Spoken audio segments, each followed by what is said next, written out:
Hello, world. Hello, Africa. Welcome to another episode of Friends from Africa for Africa. My beautiful name is Dorcas Omole. And my goodness, today things are going to be a little bit different. Many thanks to technology, we can connect from anywhere we are in the world. We can have conversations from any point of the world, and we can also impact change from anywhere in the world. And my amazing host is not with me, but I'm not alone. I'm joined by a very good friend and an amazing person in the climate space. And you heard me right, he's doing a very fantastic and incredible work in the climate space. And yeah, it's time we have this climate change conversation. It has been a term that has been on environs for quite some time now. Climate change, climate crisis. We have a lot of hashtags, including hashtag climate change is a scam. We want to know, is it a scam? We want to get to know that today. And Africa only contributing about 4% of carbon emission. So why should it really concern us? I think that's going to be the main conversation, and also how this affects food systems in Africa, and especially here in Kenya.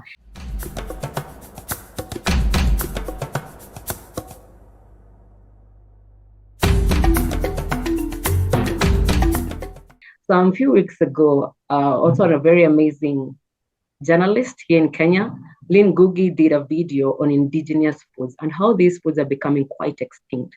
So how does also climate change play a role in making these indigenous foods quite extinct? We're going to get into all that today. But before that, let me welcome my guest of the day. You can introduce yourself and tell us what exactly you do. Welcome, Kaluki.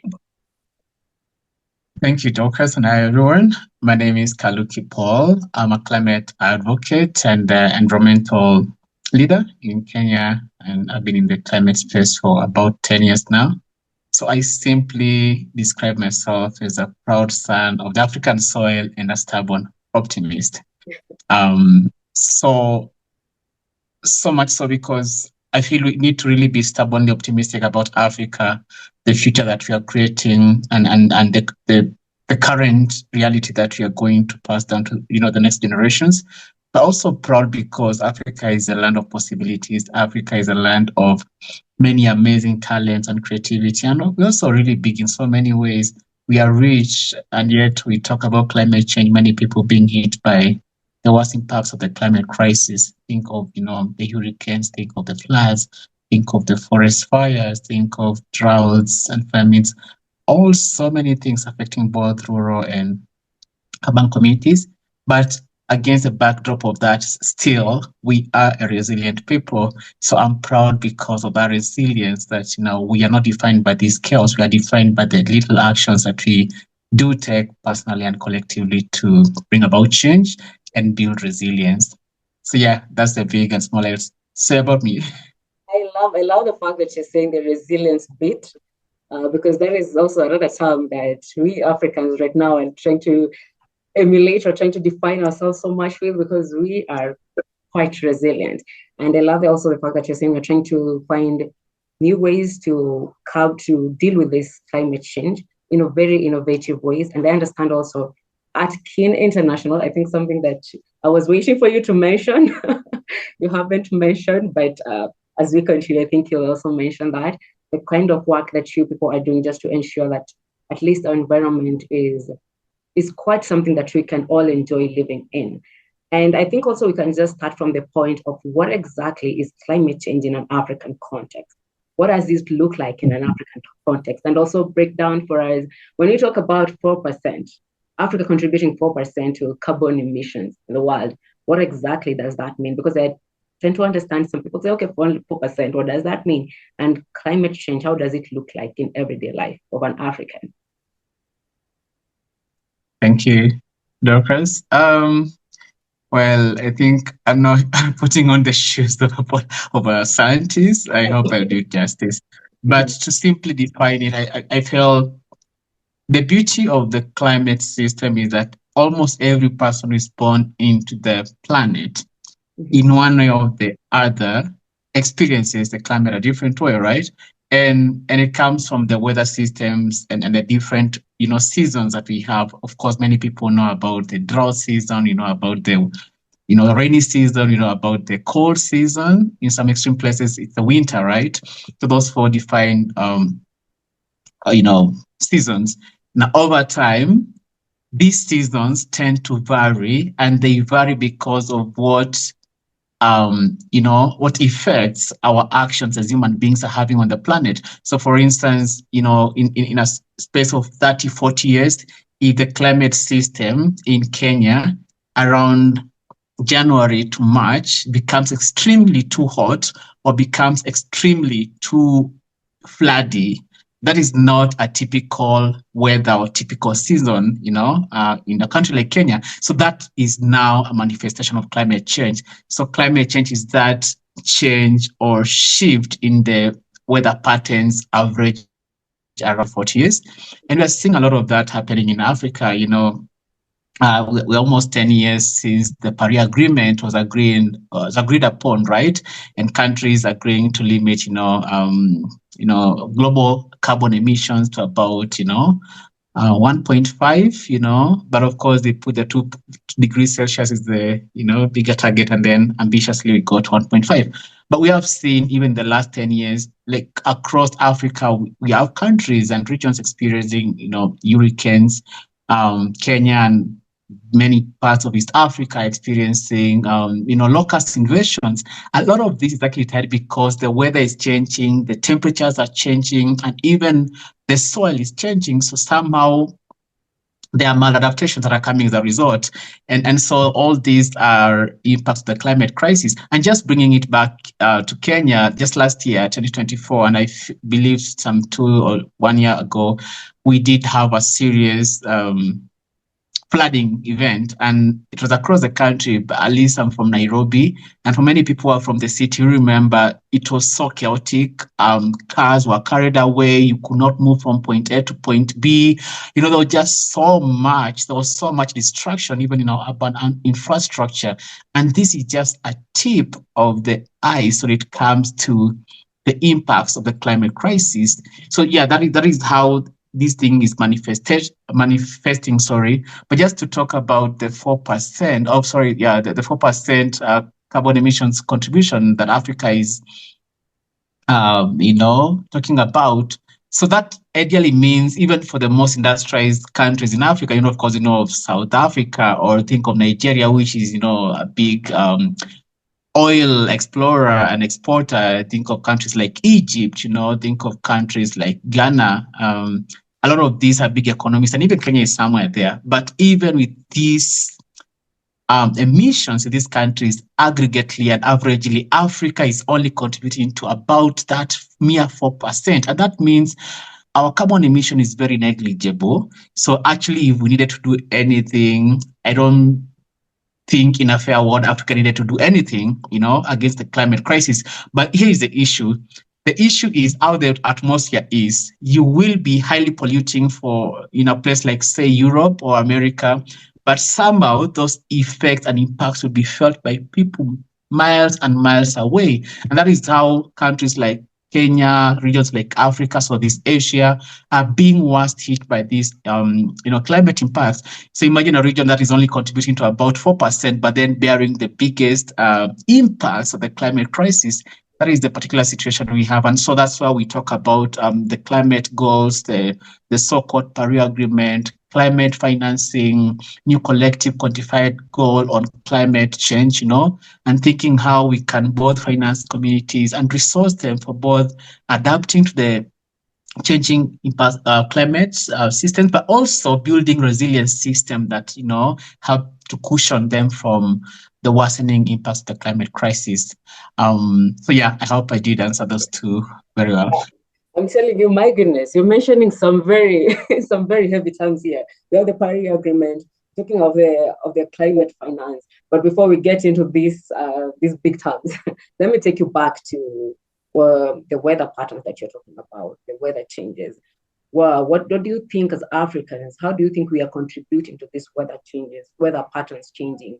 You find some time back from January or February used to be very dry, but sometimes you find nowadays in February we're receiving rains. Yeah. So what exactly is bringing this climate, the climate change, the weather pattern changing? How exactly are we contributing to this? Oh, wow, good question. Again, I'll say it's simple because I just think no, I think I know some of these solutions are very simple. We just need to go back to the drawing point, going back to the roots. And if I'm to be honest, a lot of the issues is around how we as human beings are actually doing activities that are depriving nature of the balancing system. I'll use an example. Think of forests, right? Or trees. Trees have a very key role in the ecosystem and they give us so many services. Think of the shade, think of the clean air, think about all this, even food. But one important aspect about the trees is that they help to capture the carbon that is in the atmosphere. But what is happening is either you find people like us, like in Kenya or Africa, we are also contributing to the climate crisis because we are cutting down trees and clearing forests. So by doing that, we are altering that climate cycle and that climate system. So it means a lot of the carbon that we are emitting into the atmosphere does not get to be trapped or tapped back into the earth through the science of the tree, right? Trees, of course, consume carbon dioxide so that they can give us the oxygen. So when we cut down and clear forest, then we are actually exposing ourselves more to this climate crisis and changing the climate system as it is. Two, think about agriculture.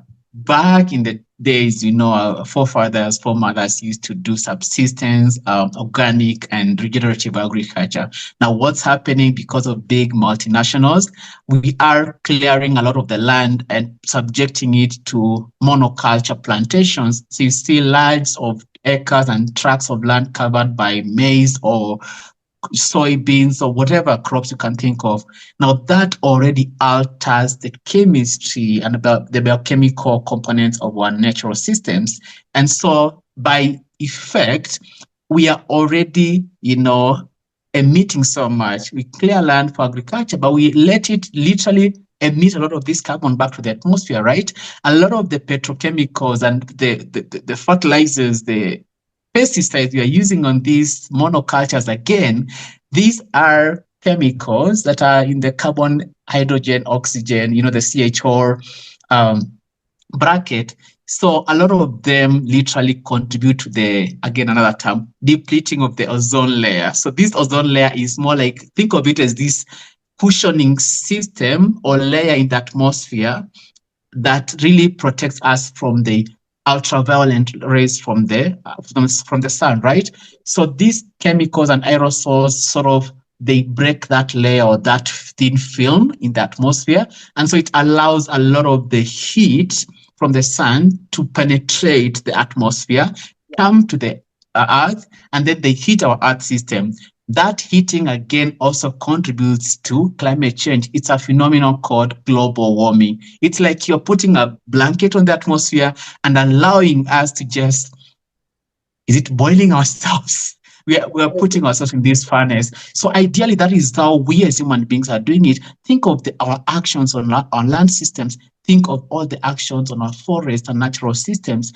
Think about our choices, Many of us in the cities, we are opposed to public, transport because we think, if I'm to be notable or respected, I need to buy my own private car.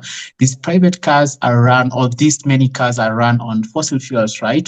For the most bit. So again, oil, fossil fuel use are a lot of these contributors to the, emissions, carbon emissions talking about. So when the oil is burned, the exhaust fumes go into the atmosphere, again, it does contribute to the climate crisis because you're letting more emissions in terms of carbon into the atmosphere. And carbon is very potent, and it's what imbalance is bringing us to this level of we are feeling this extreme heat, or we have these unpredictable weather patterns. Sorry, we have these new weird diseases coming. It's because we are destroying the self-sustaining natural systems that have been there to safeguard us from all these effects. And so, yes, as Kenyans, as citizens, we are playing a part in causing the climate chaos, but we're also potentially doing something to bring about the solutions.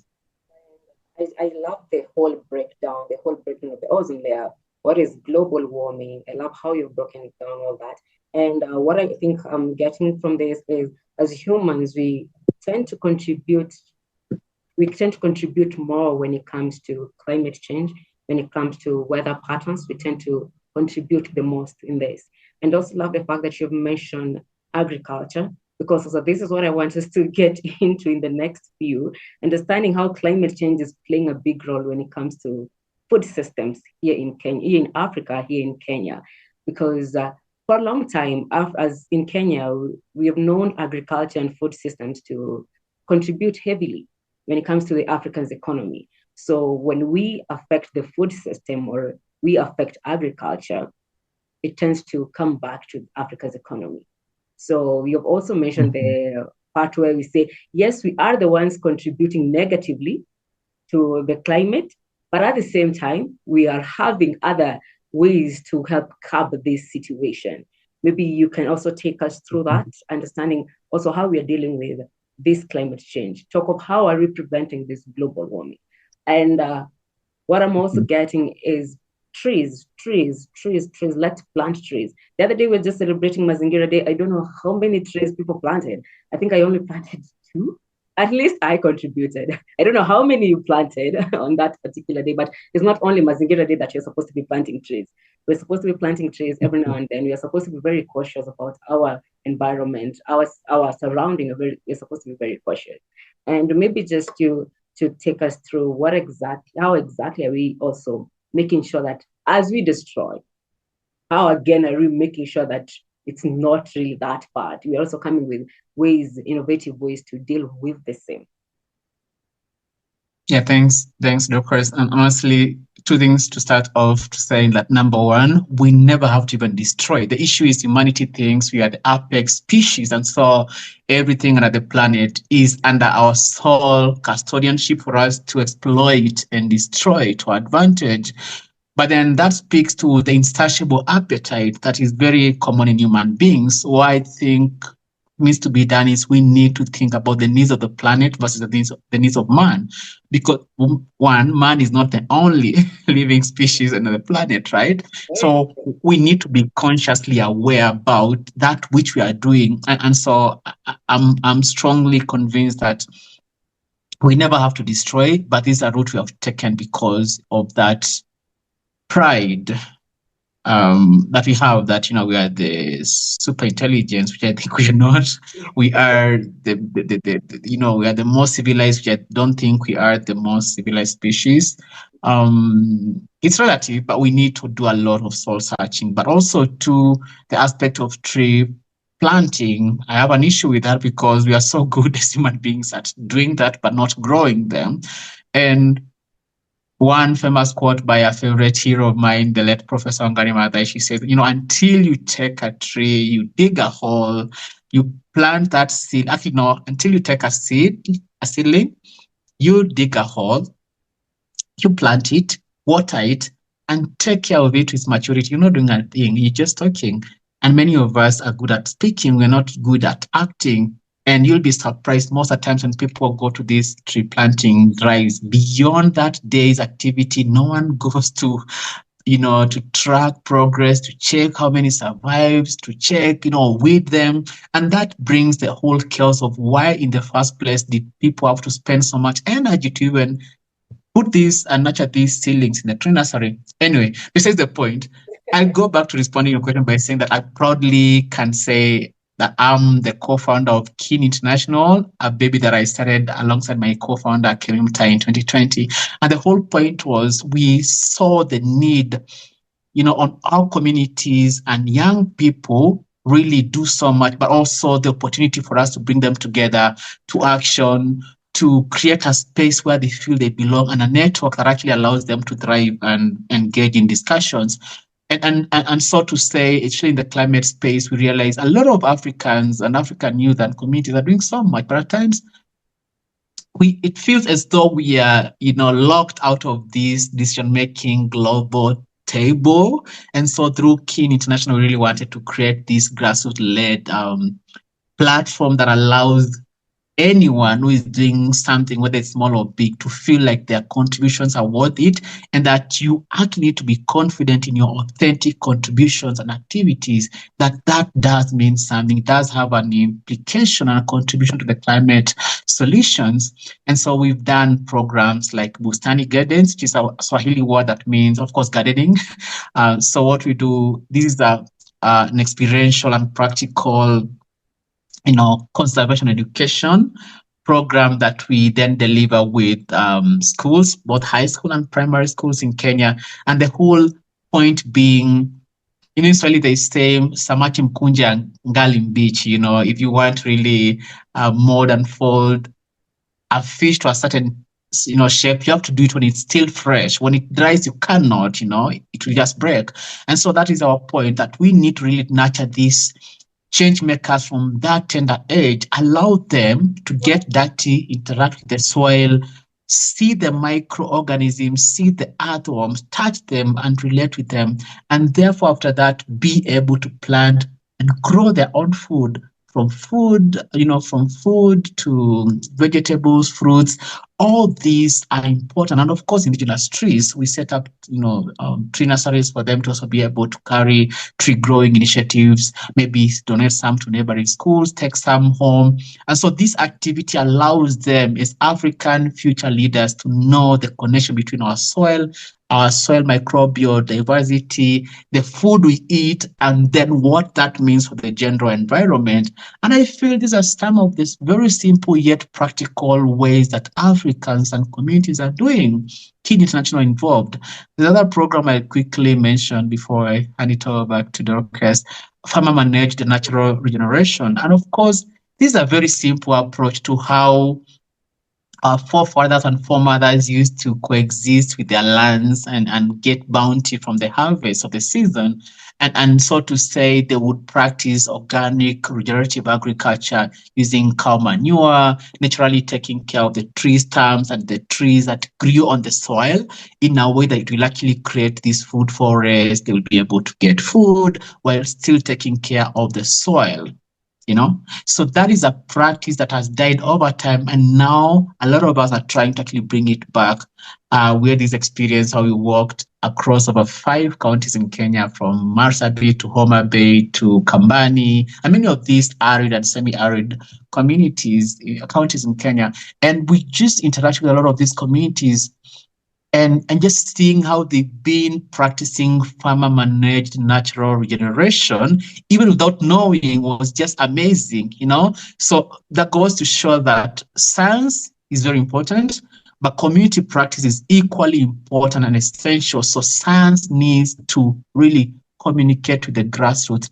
We need proper science that is talking with the people on the ground, and that is also allowing these people to be scientists in their own way, to teachers, and let us incorporate these systems that worked before. And so that then for us, we can see how can we make it better, how can we collaborate with these communities. Because the truth is this, Dorcas, a lot of the land that is under protection right now, a lot of the land that is not, talk about forest land or, land under protection, or green lands globally, they're actually controlled or in custodianship of indigenous communities and local peoples. So just imagine these communities, if we allow them to literally be at the center and on the table to give their perspectives, bring their leadership, and share their experiences, we can achieve more. So that even terms like 30 by 30 by 2030, we actually allow these communities and these young people to be the ones to be at the center of guiding and leading these conversations. So anyway, yeah. I love that. I love the fact that you're insisting on grassroots. I love the fact that you're insisting on let communities come on board and be part of this conversation too. Let them show us this is how we used to do back in the days, and some communities still continue with it. Love the fact that you're also mentioning organic manure. As now we get into the agriculture, as we get into food systems, I understand also these indigenous foods are now becoming quite extinct. We are missing out on the original managu. We are missing out on the original kunde. We are missing out on the original leafy greens. We are missing out on the original ndomars. Just to mention, these are the local tubers that you used to have. Now that you're saying communities have their own way of ensuring that they protect the soil, ensuring that the soil is quite rich. I think this is something that needs to be preached on and on. And the fact that you having programs that are going to an extent of now involving communities, let us not only remain at a point where we discuss this is how we want a community A to behave, this is how we want community B to behave. They tend to become quite resistant, if I'm not wrong, when you go and just tell them, I want you to plant like this, I want you to do A, B, C, and D. So bringing them on board is quite important, and having a program that goes to the grassroots, brings them on board automatically. And also, you've mentioned something to deal with Bustani gardens, where you're involving schools to come and also participate on the same. And as you have said, samaki mkunje angali mbichi. I think when we get to preach this also in schools, it helps us know how we're gonna take care of this environment once we come out. I think for us, I might say when we were in school, I think we were taught more on tree planting, we were taught on the ways to take care of the environment. But after some time, this wired out. I don't know if it is the same as being taught. And when I was young, I think I planted more trees that I've planted right now. I don't know if it's still the same. And I also love the fact that you've said it's very important to keep a track on this, because we tend to plant trees because it is Mazingira Day. We tend to plant trees because we have an organization that is very keen on planting, but do you go back and check how is this tree progressing, or it didn't even survive? And I think also another concern I'm having is on where exactly are we planting these trees?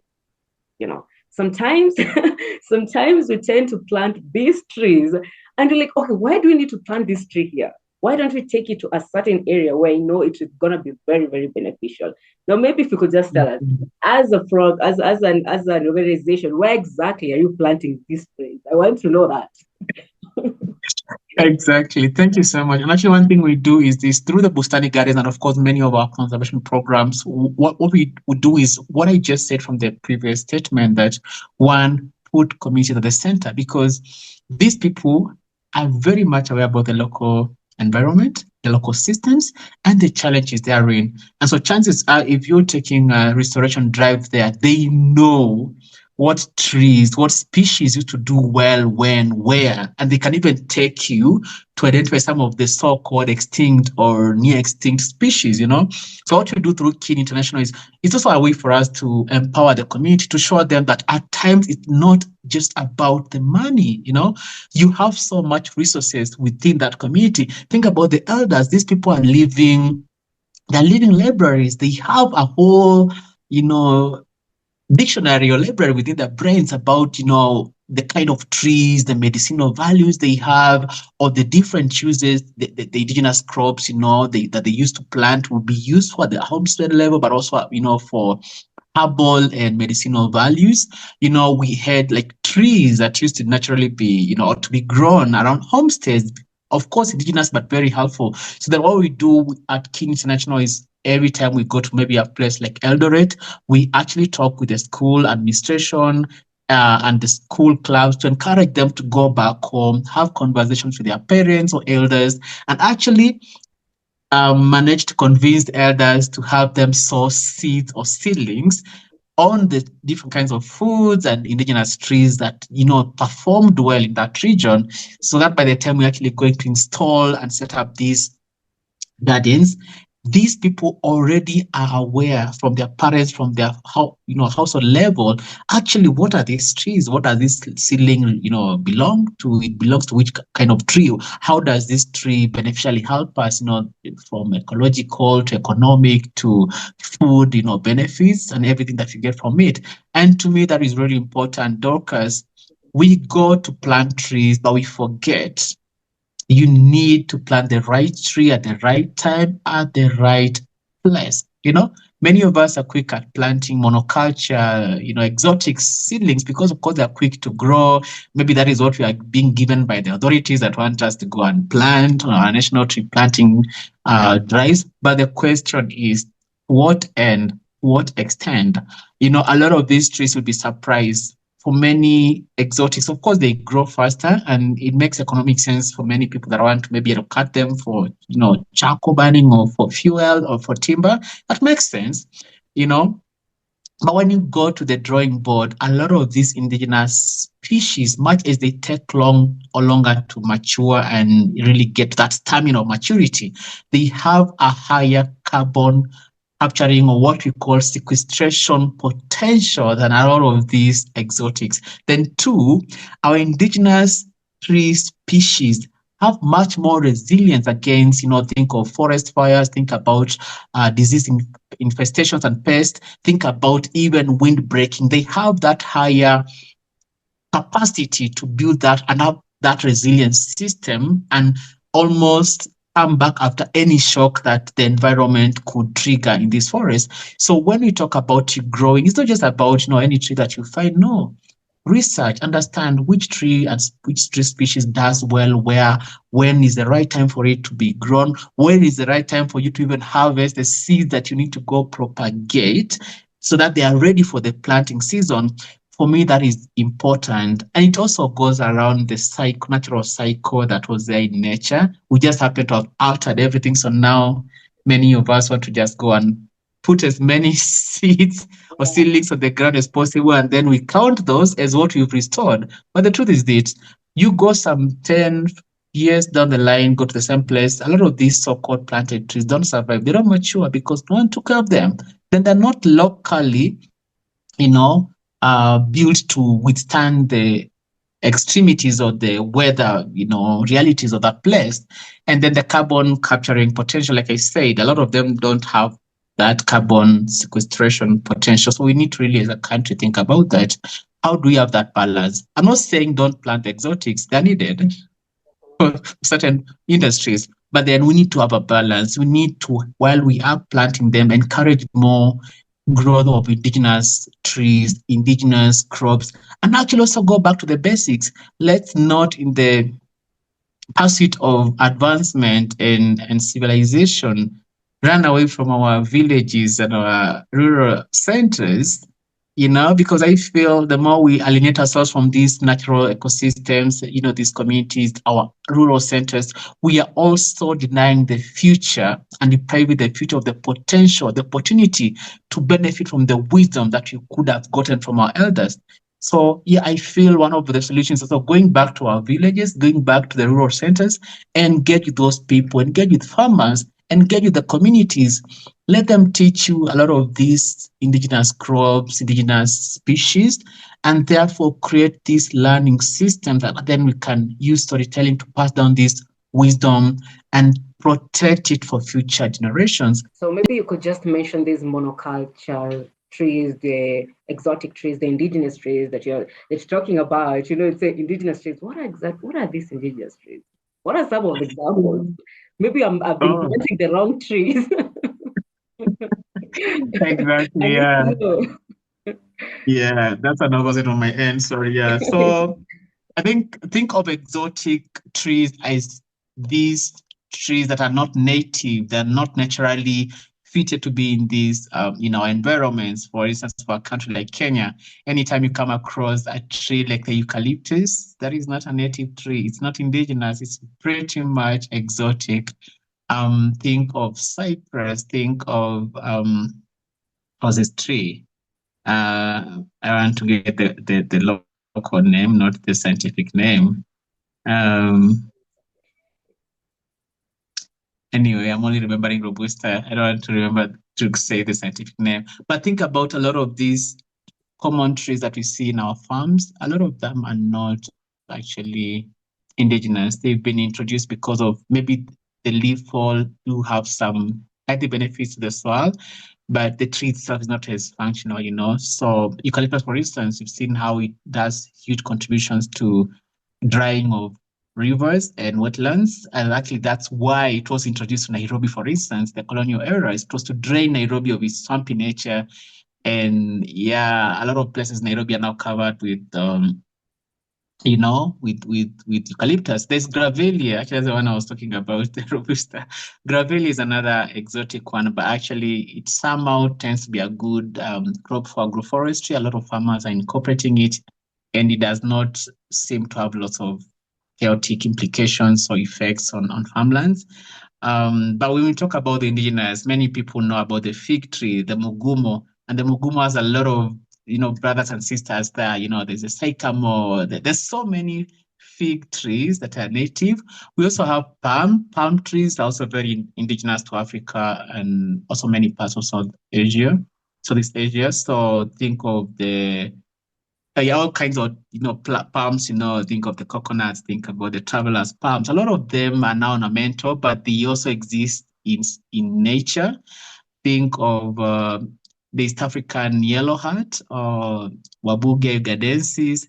Think of macamia, which is very good for beekeeping. It has very nice bright yellow flowers and unwinding long brown pods. So anytime you travel across Kenya, this is one of the most common indigenous trees that we have. And I think of many. Think of croton. I think the Kikuyus call it mukinduri. And the crotons are very many. There's the broad-leaved, which I believe is croton mastocythia. There is the like I don't tiny leaved one, and then there's the medium one. So that three different types of croton trees species, and a lot of the fruit trees that we also have that are very common in Africa. We know of the sweet tree that produces very nice berries. It's a wild plant that is also edible. And yeah, the list is endless. So at least to give a distinction between what is exotic, what is Yeah, what indigenous. is But also in crops, there's a lot of the legumes that are very indigenous, or cereals. Think of this, sorghum, the millet. This is what many of our forefathers and foremothers would actually used to prepare meals. Think of porridge, think of the ugali, think of vegetables like the managu, think about the mchicha, think about the pigweed. Um, and many people will be surprised that actually blackjack is itself a vegetable. You can actually cook its leaves, but maybe people think of it as just a weed in our farms or food that you can feed your rabbits and goats. Well, Kaluki has fed and grown up on this. And the fact that I'm from Ukambani does not mean that I'm eating because there's no food in Ukambani. No, this is actually a very healthy traditional vegetable that many people need to be aware of. And there's so much. In fact, there's so many of these indigenous foods that many people don't know, and they exist. I'll end by saying this, Dorcas. It was just 2 years ago that I came to learn that a very prominent small plant that I used to think was a herb growing up, just a herb or a weed, it's actually what we call what makes the chamomile tea. And then I'm just like, we've been trash this thing in our farmland since I was a child. How come this is what is used to make chamomile tea? Cardamom also. A lot of these spices that we see and are very expensive in the supermarket, they are actually things that are naturally growing in our African soil. So we need to literally go back, talk about it. Think about tea. Tea leaves are not what colonial things you are seeing in Kericho or other, Limuru. There was the actual African tea. We need to interrogate a lot of these old wisdom systems, learn from our elders, learn about some of this rich culture in our food systems, in our plant systems, in our soil systems, and actually pass it down to the next generation. Thank you. Oh, fantastic, fantastic. I love the whole aspect of bringing up this indigenous food. I love the fact that you mentioned you didn't know chamomile was one of one of the plants that was just growing naturally. And this we have seen this quite often now. We're seeing a lot of packaged food, and we're like, okay, fine. These things used to grow naturally, and after some time, they became quite extinct. And that's why I really wanted to see how or to know how climate is contributing to all this. The fact that you've also mentioned, I think I'm quite concerned. You're mentioning, let's go back and ask our forefathers, sorry, our fathers, let's go back home, let's go back to ask the communities. I think, do you think these trees that they used to plant 10 years ago will still behave the same way? Because you're talking about the climate change, the weather pattern. Is this soil still holding the same nutrients? Is this soil still quite resistant to these particular plants that we are supposed to go back and plant? The trees, talk of the trees, talk of the indigenous crops. because I understand some of these crops are good because they're quite resistant also. But now, Mhm. will they behave the same way they were behaving 10 years ago? Because right now, also, let's not forget they're quite expensive. When you go back and look for the original indigenous, and also the quality is reducing. You don't Yeah. find the original managu. Let me call it with our native native language. The Mhm. origin, we don't get the managu, we don't get the kunde. The quality is quite different. And I tend to Yeah. think maybe it's because the soil is not really having the same nutrients as it had like 10 years ago. So when we go back and also try to research, going back to these communities, do you think, even if they tell us, we used to plant this particular tree, we used to plant, do we need to plant them back again? Because my question is, will it really behave the same That's a very innocent and genuine question to pose. way? And I'll start by saying that you'll be amazed by just how resilient nature rather is, you know. And you've seen places, I think of a continental region like Australia. In one season, entire forest lands are burned, like kangaroos and other wild animals die. And for a few moments in that fiery or first season, it almost appears like there's nothing left. All hope, all life is gone, you know. But then the opposite happens. After some time, there's this rain, and somehow nature starts to, come back, animals from organisms, little organisms to insects to rodents. They literally start um, coming to this land, and that is what is called secondary succession, you know. So somehow for me, I strongly believe that the science of nature is very deep. It can always come back. The issue is we human beings always walk without caution and try to, remove or take a lot from nature than we are giving. And that's why for me, I'll almost always talk about regenerative agriculture, not organic agriculture. But I'm of the belief that we need to give more to nature than we are taking back. It's sustainability and organic, whatever have the connotation of, so I take two, I give two. That is not a science of nature. Take two from nature, put back almost 10, because the point is this: you want to invest back in a natural way to this ecosystem, to this land that is giving you so much, so that it can actually feed generations to come. Think about hundreds of years to come. The issue now is you realize a lot of us are going to these farmlands, then we literally, are pumping lots of chemical fertilizers, synthetic, pesticides, in an essence to increase yield. But this is just a fallacy. It will actually give you some yield up to some extent. The soil has its own carrying capacity, it has its own limit in its life. So beyond a certain point, it either gets so acidic or so alkaline, and therefore the soil becomes compact. There's no life within it. So all the earthworms, all the little critters are dead. So with a dead soil, no matter how many acres of land you have, Dorcas, you won't produce anything. So here's the thing.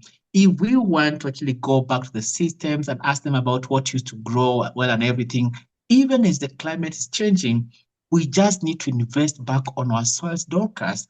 Think about how we can literally feed our soils with organic manure, all the dried leaves, all these organic things, even carcasses of animals. Think of when animals die, for instance.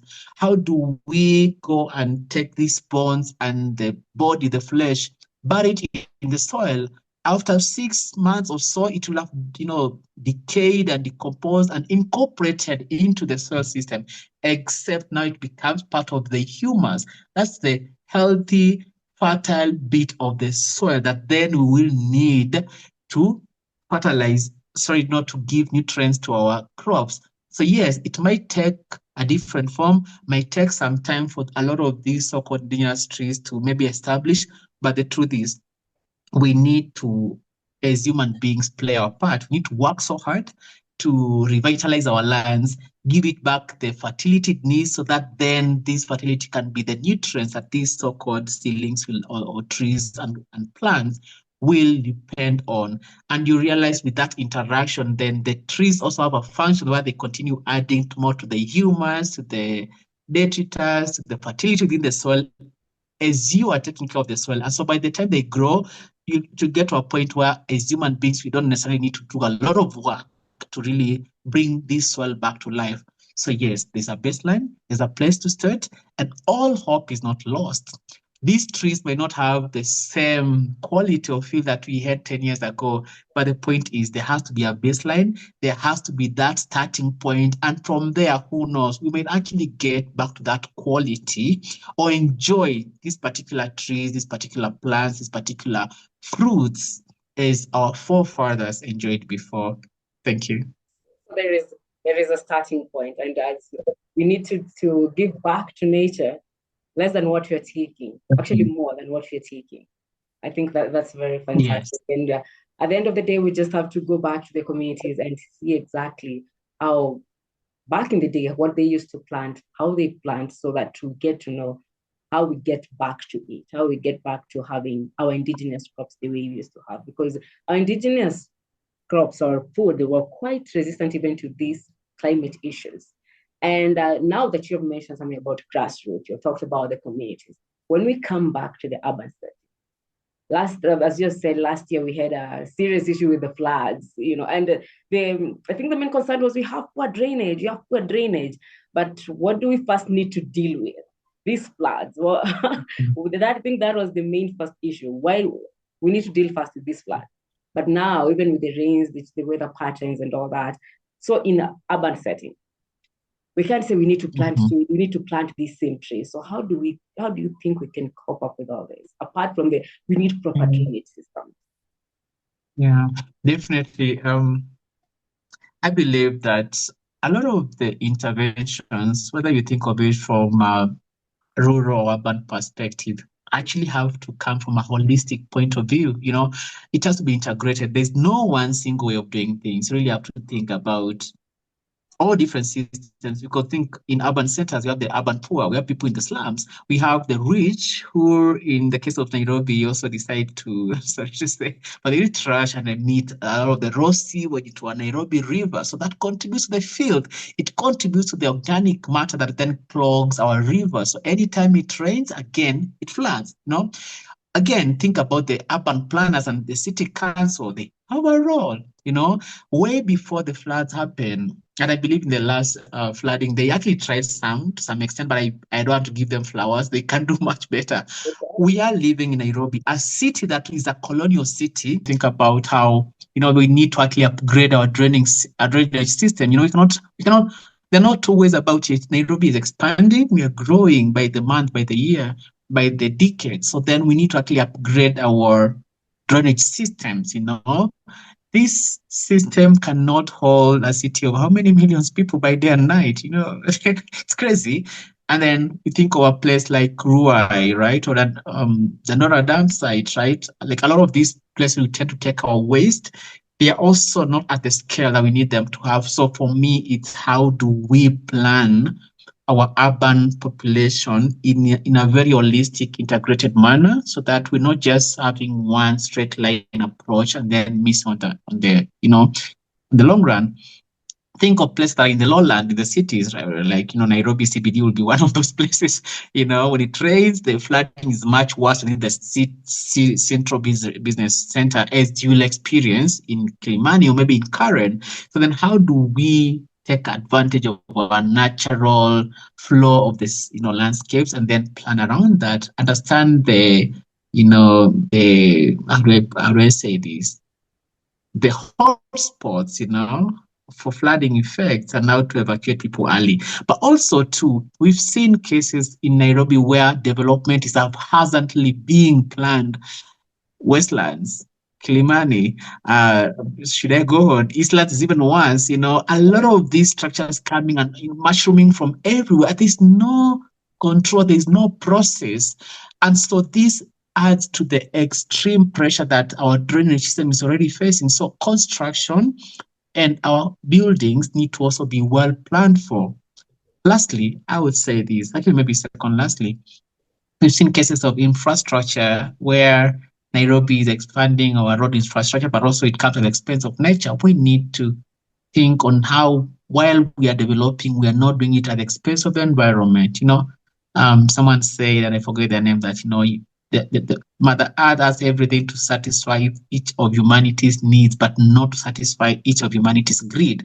So we need to develop, but develop with so much care, So as we are making our expressways on our roads, can we not destroy nature? And if we have to fell down one tree to make room for this road to pass, how do we ensure that we actually mitigate and plant and grow much more elsewhere, right? But also, how do we use the Internet of Places? Must the road pass through that place?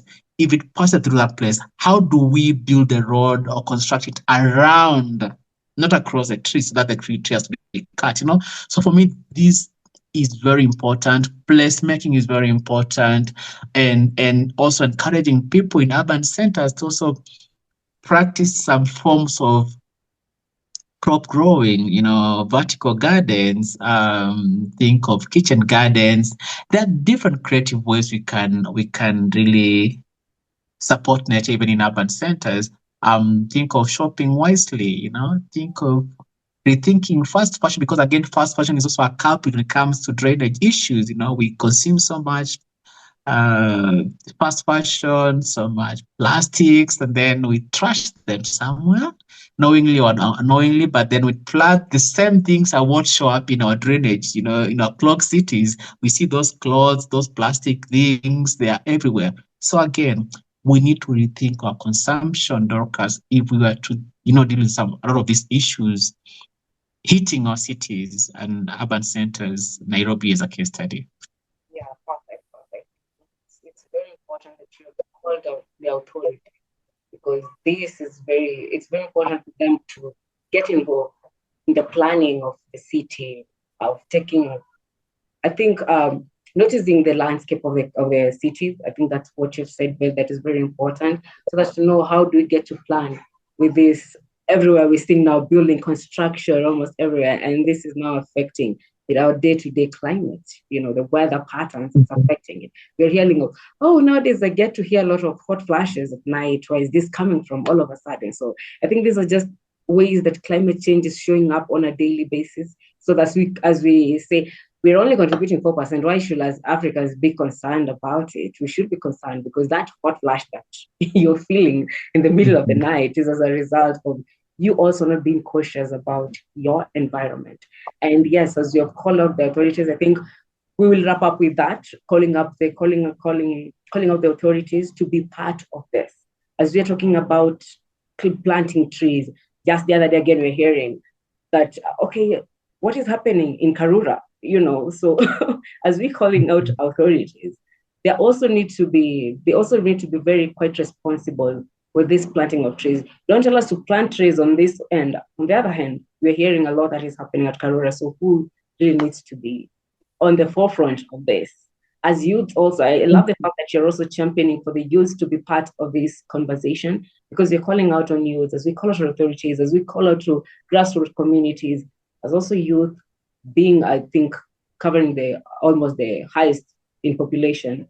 We need to be very, very cautious with also what is happening. Maybe you can just also share with us the last words. I know I've cut you short. You have a lot to share with us, and I know we will welcome you back again, because we have not talked about the Paris Agreement. We have not talked about climate financing.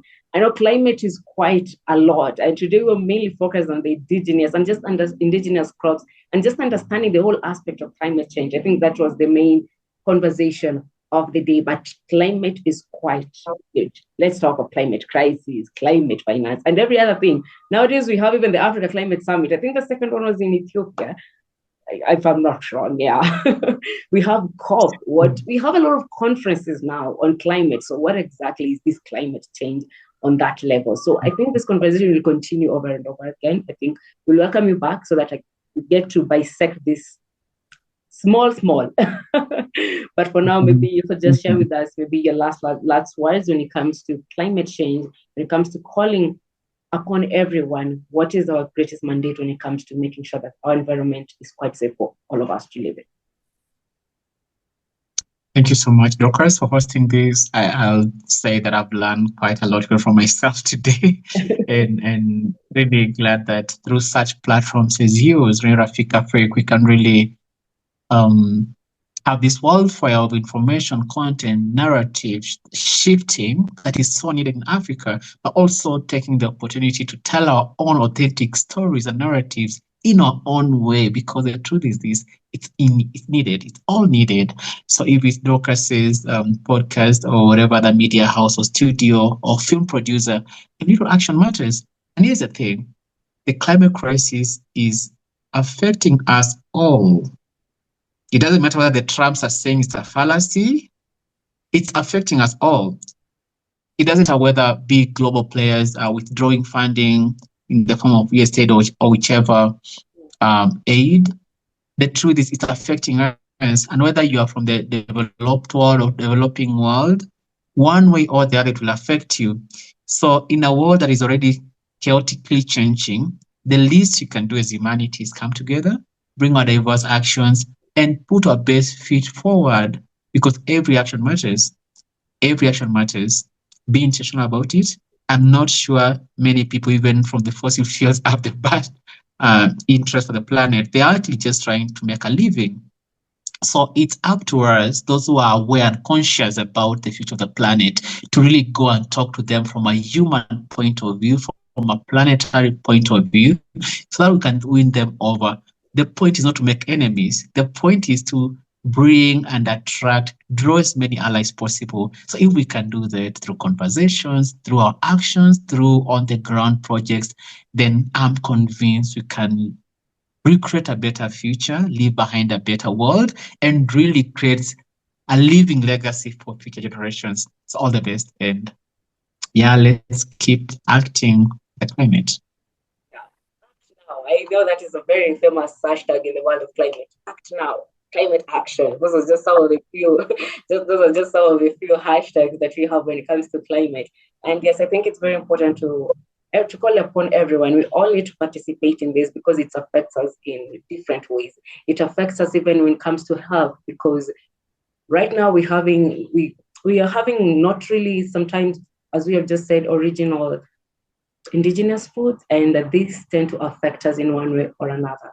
So it also affects you. So if you're not careful with what's happening in your surrounding, it will come back to you. Whatever happens to the least of us affects all of us. So we need to be part of this climate action. We need to be part of planting trees. As you go plant tree, as you go to plant a tree, as you go to plant a seedling, make sure that you are very, very careful to see how does it get to grow? Did it survive? How many trees have you planted? Can you keep a track on the number of trees that you have ever planted? Or you don't even remember where you planted the tree. As you say, you just plant a tree because it's Mazingira Day. Then next year again, you'll plant another tree because it's Mazingira Day, but you don't even remember where you planted that tree. So it's very important to be cautious of our surrounding. And thank you so much, Kaluki, for joining us today. I think this conversation of climate change needs to continue because it's not a scam. It's not a scam. Climate change is not a scam. It is something that is there. It is something that affects us on our daily lives. So thank you so much for having time to join us. I know your schedule is quite tight. You have planned these over and over, and I was getting to a point where I'm like, is this going to be possible? But I'm very grateful. I'm very grateful, and I'm grateful also for technology. So we'll have you here next time to break down to us what exactly happens at COP, what exactly happens at Africa Climate Summit, and every other conference that is around climate change, and also getting to understand climate finance, what exactly happens on that. So till next time, thank you so much for joining us today. This is Rafiki Afrik, Friends from Africa for Africa podcast. I've been your host, Dorcas Omole. Thank you. Bye-bye. Thank you so much, Kaluki.